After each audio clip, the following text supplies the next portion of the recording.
Welcome to a short tutorial on how to create manual report in iQ-WEB RIS.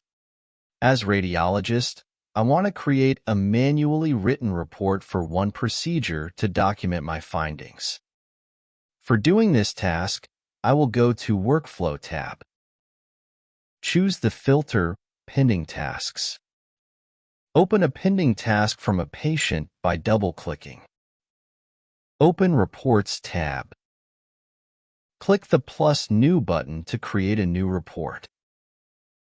Select the procedure and the default text input report template. Press the green Select button.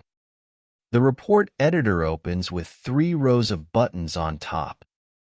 Click into the report and start writing using the keyboard.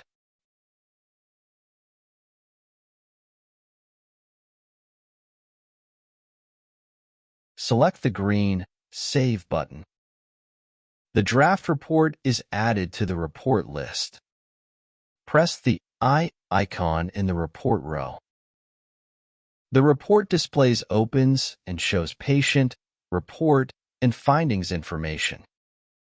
Thank you for your attention.